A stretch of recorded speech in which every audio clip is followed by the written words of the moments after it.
आज नीति आयोग की बैठक हो रही है और नीति आयोग की बैठक में 8 मुख्यमंत्री नहीं आ रहे हैं। उसमें ममता जी हैं, उसमें तमिलनाडु के स्टालिन हैं, उसमें तेलंगाना के राव साहब हैं, उसमें हमारे बिहार के स्वनामधन नीतीश बाबू हैं और दिल्ली और पंजाब के अरविंद केजरीवाल जी और मान साहब हैं। मुझे ऐसा बताया गया है कि गहलोत साहब शायद स्वास्थ्य कारणों से नहीं आ रहे हैं। क्या सच्चाई है तो उनकी तरफ से बताया जाएगा, लेकिन उनकी ओर से रिप्रेजेंटेशन नहीं हो रहा है। और कांग्रेस के बाकी मुख्यमंत्री कितने आते हैं वहां देखा जाएगा। नीति आयोग देश के विकास, देश की योजना के लिए बहुत ही महत्वपूर्ण प्लेटफॉर्म है। यह नीति आयोग की 8वीं मीटिंग है। It is going to be the 8th meeting of the NITI Aayog general council, governing council meeting. आज मैं इसके विस्तार से जाने से पहले आपको एक महत्वपूर्ण विषय पार्टी की ओर से रखना चाहता हूं। इन तमाम विपक्षी पार्टियों का हमारे ऊपर आरोप क्या है कि हम संस्थाओं का सम्मान नहीं करते, जो लोकतंत्र के लिए जरूरी है। इनमें से कई पार्टियों ने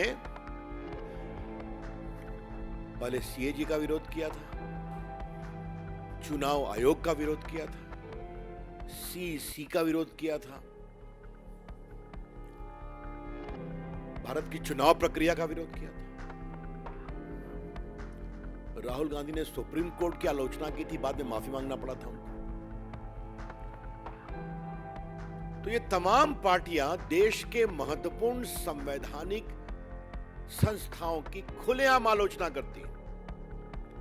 उनको लायक निर्णय हुआ तो ठीक, उनके लायक निर्णय नहीं हुआ तो बेठीक, ये उनकी सोच रहती है। नीति आयोग भी देश के शासन के नीति निर्देशक तत्वों के निर्धारण के लिए एक ही बहुत बड़ी संस्था है। NITI Aayog is an important body for determining the entire objective, policy, framework and the roadmap for development of the entire country. इसीलिए गवर्निंग काउंसिल में बैठक में प्रधानमंत्री प्रिजाइड करते हैं, बाकी वरिष्ठ मंत्री होते हैं और मुख्यमंत्री आते हैं, ताकि मुख्यमंत्री की सलाह, केंद्र की चर्चा, ये संवाद से निर्णय ठीक हो और जमीन पर लागू किया जाए। आज मैं आपको बताना चाहता हूं कि 8वीं गवर्निंग काउंसिल के लिए 100 मुद्दे तय किए गए हैं। 100 issues are proposed to be debated in the 8th governing council.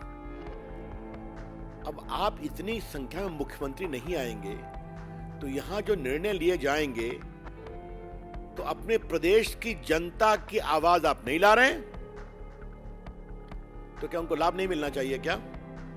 ये निर्णय तो बंगाल के लिए भी होगा, ये निर्णय तमिलनाडु के लिए भी होगा, ये निर्णय बिहार के लिए भी होगा, ये निर्णय दिल्ली और पंजाब के लिए भी होगा, आदि आदि। तो इसका मतलब क्या है?